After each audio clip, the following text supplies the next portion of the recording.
It's Podville, the family-friendly variety show. I'm your host, Corbin. And I'm your hostess, Julie. Every other Friday, we and our 4 kids bring you a show packed with silly games, outrageous vintage ads, wild stories, and catchy original songs. Find us at podville.com. That's PAUDEVILLE.com. Or subscribe wherever fine pods are casted. Are you ready for me to stop talking? Always. The folklore in Kid Cryptid wouldn't exist if it weren't for the rich history and vibrant cultures these stories come from. While we do our best to provide accurate information, we recognize that we are, at best, amateurs here. This podcast is best considered for entertainment purposes only, and it comes from a place of love and respect for the peoples behind the lore.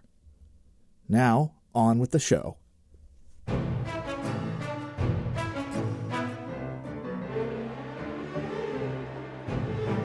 I'm Sean. I'm Elias.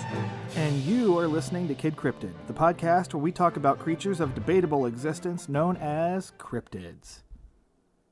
How's it going, Elias? Good. Before we get started, I wanted to mention that we now have a Podchaser page. Ooh. And it would be absolutely fantastic if people could stop by and leave a nice review. Yes, please. Podchaser is kind of a social media hub for podcasts, and reviews definitely help with us getting noticed. That, and we just like hearing from you. I like that name because it's like where if you want to like do like some stuff and you like want to text like us for like on that thing and you don't want to go to YouTube and do it, you can just go like, hey, I'm going to get on Podchaser and now I'm going to do this. Blah, blah, blah. But that's enough advertisement stuff. Let's get on to the stuff that people download us for.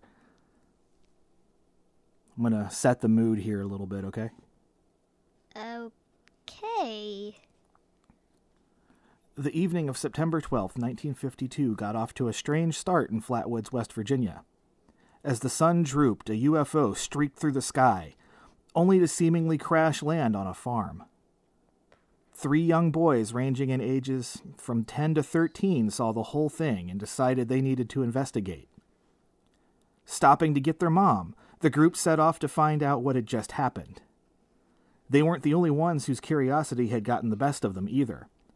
They arrived on the scene about the same time as another group of boys and their dog. Alright, note to self, if I see a UFO like that, I'm gonna not bring my dog because if they're mean aliens, then I don't want the dog getting killed. Yeah, no, don't worry about the people. We just don't want the dog to get hurt. But also people. Now, they say there's strength in numbers. And I reckon that's true for the most part. But in this case, it didn't matter at all. What they found sent them running and screaming back home. Years later, one of the boys would say that another of the group got so scared that he peed his pants, and that the dog ran home with its tail between its legs. They had seen what would become known as the Flatwoods Monster. Ooh. Okay, Oh. So you're probably wondering what this thing looks like, huh? Yeah, but, here's the thing. We're not in October anymore. We're in November. Yeah, but this was in September. And it was also in 1952. Yeah, but it sounds a little scary, and you're saying monster. And usually monsters are known for October. This is a show about cryptids. All we talk about is monsters. Seriously? You said... I feel like last week ago, or a couple weeks before that, we were actually talking about something that was real. Oh, you mean the thylacine? Yeah, the thylacine. Oh, that was kind of a special case, but think about Bigfoot and... Okay, fine. Wendigos and... the Loch Ness Monster? Anyway, I'm going to get us back on track here. Some of the finer details were argued about by the witnesses, but the main points are that it was about 10 feet tall, with glowing red eyes and a green head shaped kind of like a spade you see on playing cards. Oh, that? Yeah, and it seemed to hover above the ground rather than walk, and its hands looked like claws. Now, the floating could have been caused as a result of a foul-smelling mist that emitted from the creature. It also wore what looked like a dress. I think this may be the first fashion-forward cryptid we've talked about. Up to this point, I don't think that any creature has ever been mentioned to be wearing anything, or its clothing choices have been discussed. Yeah, that makes sense. The encounter gained national attention and sparked an investigation by the U.S. Air Force as part of Project Blue Book. At the risk of running off on a wild tangent, I'll explain just a little bit about what that was. Project Blue Book was the study conducted by the Air Force that had 2 goals. The first goal was to determine if the UFOs were a threat to national security, and the second goal was to scientifically analyze UFO-related data. The program was ended in 1969, so it's not active anymore. All right. What do you think the report said? I think the report said, not ordinary UFO. Try again. I think the report said, not ordinary UFO. Stay away from this thing. Make sure you do not see any more of this. Stay in your house for a long time. Actually, the report said kind of the opposite. The report said that UFOs were not a threat to national security, and at least according to them, there was no evidence that any of the UFO encounters had anything to do with extraterrestrial activity. Oh, okay, but still, I'm a little terrified. So now this brings us back to Flatwoods. Officials and others who went to investigate the kids' claims found nothing. No crash, no ship, no monster. Only an awful smell like burning metal that made them feel sick. I think it's because of I think, you know how, like those little things from the top of the spaceship, like when they're going down to Earth?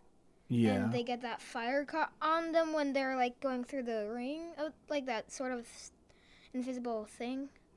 You mean the atmosphere? Yeah. I think it's because of that. I think it just, was I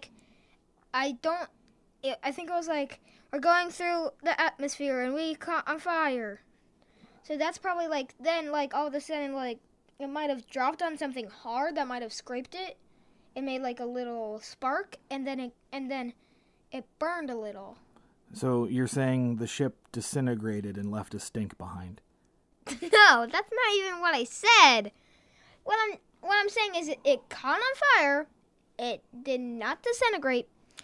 It got a spark that caught it on fire, and then it just somehow stayed like that.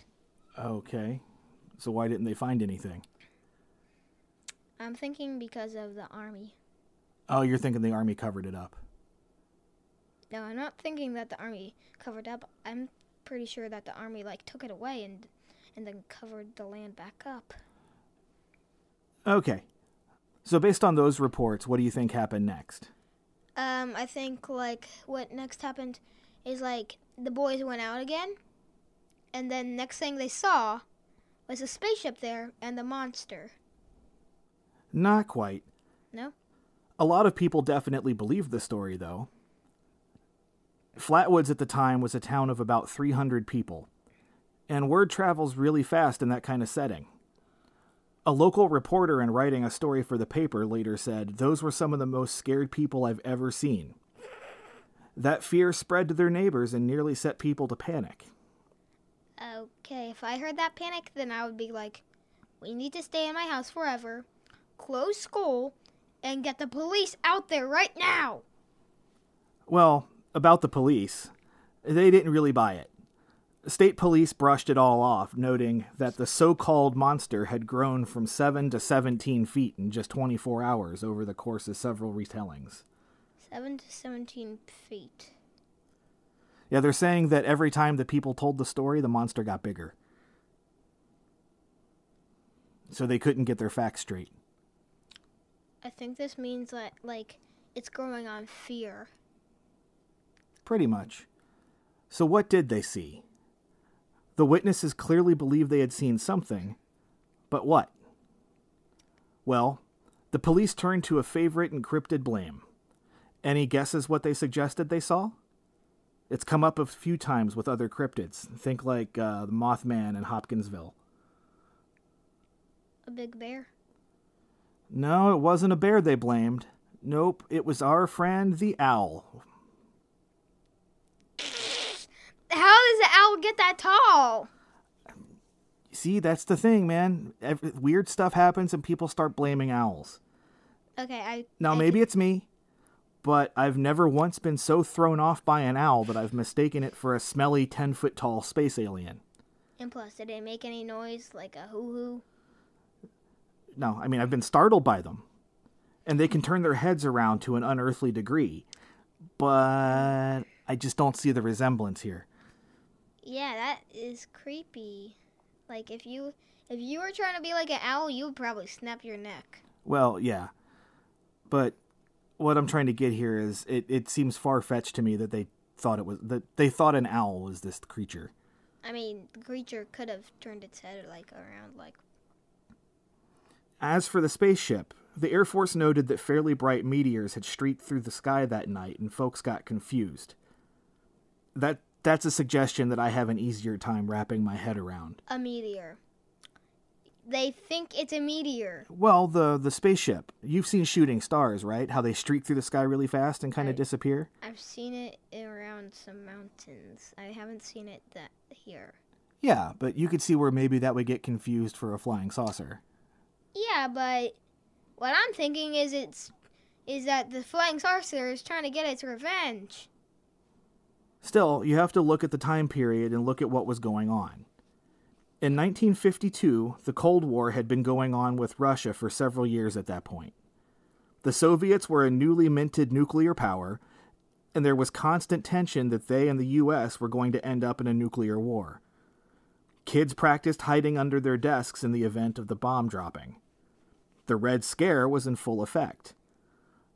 So long story short, the Red Scare was a period when Senator Joseph McCarthy convinced people that secret communists were invading the country, and that you needed to spy on your neighbors and make sure that they weren't doing anything un-American. It made people really paranoid. Okay, so now I'm thinking, since it said it grew, like, it was 7 feet, and they blamed the owl, I'm thinking that the owl actually got mutated. You're going in totally different directions here. I want to be a scientist when I grow up. Okay, well, let's also look at some more data. Also in 1952, Life magazine released a piece all about how aliens had been to Earth, and that the Air Force admitted that many encounters remained unexplained. All of these things combined to create a huge feeling of anxiety and worry in the country. People were very, very much on edge. The brain has a way of playing tricks on itself when fear is involved. Think about it. You've laid in bed before after a scary movie or story, and swore you saw something that turned out to be nothing more than dirty clothes piled on the floor. Or just a shadow from a light. Right? I'm thinking that you're just letting your right side of your brain just say what it is. Because I'm pretty sure the right side is like all of this like weird stuff happening. Isn't it? I don't know, and I'm not going to make a claim on that, so I don't have to correct myself later. All right. Point is, we've all done this. I've done it, you've done it. We've thought we've seen something that isn't really there. Yeah, I've actually, I think I saw like some clothes hang from the top of my bed, and I thought it was Stitch, but I didn't tell you guys. Okay, see, it happens. So do I think the people in Flatwoods actually saw a monster? No.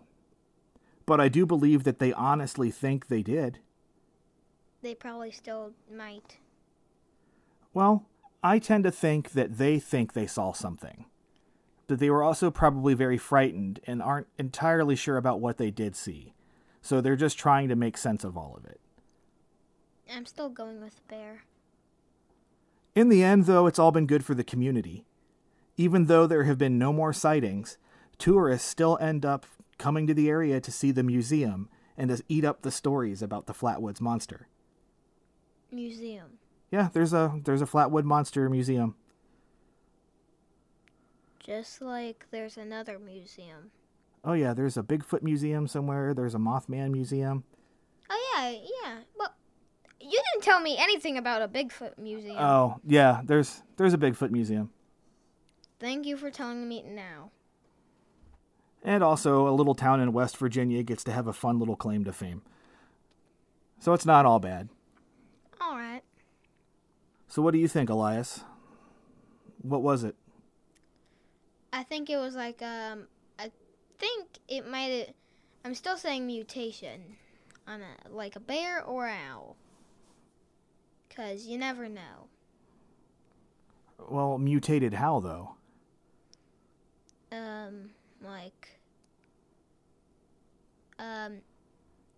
mean, there's a lot of things in the description there that are really hard to explain. Maybe like... I mean, like how it was floating. Maybe like toxic sludge, maybe toxic air, gas, I don't know. Lots of things can get mutated. You've been watching way too much TV. Are you sure? Because you've been playing Fallout 4. Yeah, never mind. That ties back into the whole communism and Red Scare thing. So, if anything, that's more relevant there. Yeah, I think that's going to wrap us up, actually, because we're getting off on some tangents here. Oh. Do you have anything else? No, I'm not going to say anything else, but you know in Fallout 4, like when the nuke drops and everything gets mutated? Yeah. I'm thinking it's that, except no nuke. No nuke. Okay, so you're saying that there should be a Flatwoods Monster in Fallout 4? No, I'm not. I've seen the Swan in Fallout 4. I do not want a Flatwoods Monster. All right. So that, again, seems like a decent place to end things. Yeah, I don't want to go back to the Swan. I do not want to go see the Swan again in my head. All right. This is not a Fallout podcast. I know it isn't. All right. Just the Swan. And next week we'll be talking about Swan from Fallout 4. No. No, we won't. I'm just kidding. I heard you know, but I'm still going with no or aren't. Once again, I'm Sean. I'm Elias. And you've been listening to Kid Cryptid. Until next time.